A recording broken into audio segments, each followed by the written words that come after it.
Minecraft में emeralds कितना जरूरी है ये तो हम सभी को पता है। मतलब इसका यूज करके हम ऐसी ऐसी चीजों को फ्री में ले सकते हैं जिनको गैदर करने में लिटरली हमारी लग सकती है। लेकिन ये साले विलेजर्स इसी मजबूरी का फायदा उठाते हुए हमें एमराल्ड्स बहुत ज्यादा महंगे भाव में बेचते हैं। तो आज इसी प्रॉब्लम का सोल्यूशन निकालने के लिए हम लेकर आए हैं आप सभी के सामने द अल्टीमेट ट्रेडिंग हॉल, जिसमें हमें छोटे से छोटे लेकर बड़े से बड़े आइटम तक केवल एक एमराल्ड मिलेगा, लिटरली केवल एक एमराल्ड में। तो इसे कैसे बनाते हैं, कैसे बिल्ड करते हैं, चलिए शुरू करते हैं। इसे पहले हम क्रिएटिव वर्ल्ड में बनाएंगे, देन हम इसे अपने सर्वाइवल वर्ल्ड में बिल्ड करेंगे। फर्स्ट ऑफ ऑल हमें एक सीधी लाइन में ब्लॉक को डिग करना है, और कितने डिग करने हैं इसकी कोई लिमिट नहीं है। आपको जितने विलेजर्स यहाँ पे लाने हैं उतने लंबे आपको डिग करने पड़ेंगे। Okay, digging complete. अब आपको वापस आना है किसी भी एक कोने में, और यहाँ पर 2 ब्लॉक आगे की तरफ तोड़ने हैं। वापस से 1 ब्लॉक की गैप छोड़कर फिर से 2 ब्लॉक तोड़ने हैं, फिर से 1 ब्लॉक छोड़कर फिर से 2 ब्लॉक तोड़ने हैं। ऐसे करके हमें जहाँ तक हमने पूरा बनाया है वहाँ तक हमें ऐसे करना है। ये हमारा कुछ इस तरह दिखेगा। और इसके बाद हमें वापस से किसी भी एक कोने में आना है, और ऐसे 3 की हाइट तक हमें सॉलिड ब्लॉक को लगाना है। और ऐसे 1 2 3 1 2 3 1 2 3 एंड मर्ज, ऐसे पूरे में करना है हमें। ओके, ये हो गया कंप्लीट। ये है इसका बैक एरिया। इसके वापस से फ्रंट एरिया में जाएंगे, और यहाँ बीच में जाकर 1 ब्लॉक तोड़ेंगे, पिस्टन लगाएंगे, देन अगला ब्लॉक तोड़ेंगे, फिर से पिस्टन लगाएंगे। ऐसे बीच के ब्लॉक तोड़ के हमें पिस्टन प्लेस करने हैं। ओके, ये हो गया हमारा कंप्लीट। अब हमें क्या करना है कि जो पिस्टन है उसके आगे वाले ब्लॉक पर हमें लगाना है रेडस्टोन डस्ट, तो वो लगाते हैं। ओके, ये हमारा कंप्लीट हो चुका है। अब हमें क्या करना है कि यहाँ पर लगाना है हमें लीवर, और लीवर को ऑन ऑफ करना है ताकि ये वर्क कर रहा है नहीं हमें टेस्ट करना है। अगर ये वर्क कर रहा है तो हमें सभी के सामने ऐसे लीवर को प्लेस करना है। ओके, ये काम हमारा कंप्लीट हो चुका है। अब हमें जाना है वापस इसकी बैक एरिया में, और किसी भी एक कोने में ऐसे नीचे 1 2 और ऊपर 1, वापस देखो ऊपर 1 और नीचे 1 2 ऐसे ब्लॉक प्लेस करना है, और इसको पूरे एरिया में एक्सटेंड करना है। वापस से नीचे 1 2 और इसको भी लास्ट तक हमें कनेक्ट करना है। ओके, ये कंप्लीट होने के बाद हमें क्या करना है कि हमें जाना है अब इसके अंदर, स्ट्रक्चर के अंदर जाना है, और जहाँ पर हमारा पिस्टन है उस पिस्टन के पीछे हमें प्लेस करने हैं ट्रैप डोर्स। तो ट्रैप डोर्स हम हर पिस्टन के पीछे प्लेस करेंगे और उसको ओपन कर देंगे। तो ट्रैप डोर बंद रहेगा, उसको ओपन कर देंगे। ओके, ये कंप्लीट होने के बाद हमें क्या करना है कि वापस से यहाँ पर लगाना है हमें सॉलिड ब्लॉक।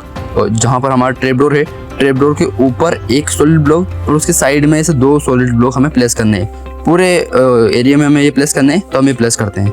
ओके, ये कंप्लीट होने के बाद अब हमारा पूरा का पूरा स्ट्रक्चर बन के रेडी हो चुका है। अब हमें लाना है सिर्फ विलेजर्स को, और हमारा पूरा का पूरा काम कंप्लीट हो चुका है। विलेजर्स को लाते हैं। अब हमें इस विलेजर को जिस खांचे में ले जाना है उस खांचे तक हम ऐसे रेल बिछाएंगे, और इन भाई साहब को ऐसे धक्का मारेंगे। ओके, ये भाई साहब गए, इनको थोड़ा और धक्का मारेंगे, अंदर चल जाएंगे। अबे यार, अब हटा इस लीवर को। ओके, लीवर की जगह रेल वापस अंदर। हाँ, अब तो गया ना। ओके, अब इसको ऐसे पिस्टन के ऊपर ले जाएंगे, पिस्टन के ऊपर तक हमें धक्का देना है, और देन सामने ऐसे ब्लॉक प्लेस करना है। देन हमें ऐसे साइड वाले ब्लॉक में हमें जाना है, साइड वाले खांचे में हमें जाना है, और नीचे से हमें ब्लॉक तोड़ के इस माइन कार्ड को तोड़ लेना है, और वापस से इसको प्लेस कर देना है, बाहर आ जाना है, और वापस से हमें लीवर प्लेस करना है, और इन भाई साहब को ऊपर की तरफ लाना है। और इसी तरह से हमें सभी के सभी विलेजर्स को हर एक खांचे में लाना है, यहाँ पर डालना है। और अब इसके बाद हमारी शुरू होगी आगे की प्रोसेस। हमारा फार्म भी लगभग कंप्लीट होने वाला है। तो अब हमें क्या करना है कि जो सॉलिड ब्लॉक इन विलेजर्स के सामने थे उनको तोड़ना है, और वहाँ पर जो हमें इनको जॉब देनी है वो हमें यहाँ पर प्लेस करना है। ठीक है, उसके बाद हम क्या करेंगे, यहाँ पर एक बेड को प्लेस करेंगे ताकि ये सभी विलेजर्स अपनी जॉब को ले ले। उसके बाद हमें वापस से इस स्ट्रक्चर के अंदर जाना है, लेकिन अब की बार साइड से अंदर जाने के बाद जो ब्लॉक हमने लगाए थे उन सभी ब्लॉक को हमें क्या करना है, तोड़ना है। तो इन सभी ब्लॉक को हम तोड़ेंगे। ओके, ये ब्लॉक हमारे टूट चुके हैं। अब हमें क्या करना है कि इस स्ट्रक्चर के अंदर हमें लाना है ज़ॉम्बी को। फिलहाल मैं क्रिएटिव में हूँ, यहाँ पर रात होगी नहीं, तो मैं ज़ॉम्बी को स्पॉन करूँगा और डायरेक्ट ज़ॉम्बी स्पॉनर से।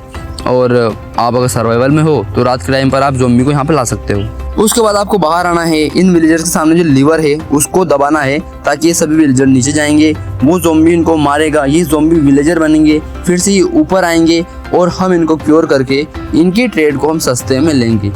ओके, तो हमारे सारे विलेजर्स ज़ॉम्बी विलेजर्स बन चुके हैं। अब हमें यह करना है कि इनके ऊपर फेंकना है पोशन ऑफ वीकनेस और इनको एप्पल से गोल्डन एप्पल से क्योर करना है और कुछ टाइम बाद ये क्योर हो जाएंगे।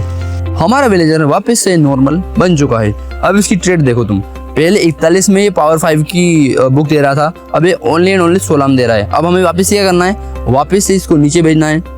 ये ज़ॉम्बी विलेजर बनेगा, हाँ ज़ॉम्बी विलेजर बना। अब इसके ऊपर वापस से वो वीकनेस का पोशन फेंकना है, स्प्लैश पोशन फेंकना है। देन उसको फेंकने के बाद वापस से इसको गोल्डन एप्पल से क्योर करना है। थोड़ी देर बाद ये फिर से क्योर होगा, फिर से इसकी ट्रेड और सस्ती होगी। तो इसी तरह आप इस फार्म का यूज़ करके हर एक ट्रेड को ओनली एंड ओनली 1 एमराल्ड में ले सकते हो। 1 एमराल्ड तो लगेगा तुम्हारा। खैर अब इस पूरे के पूरे फार्म को हम बनाएंगे अपने सर्वाइवल वर्ल्ड में, तो चलो।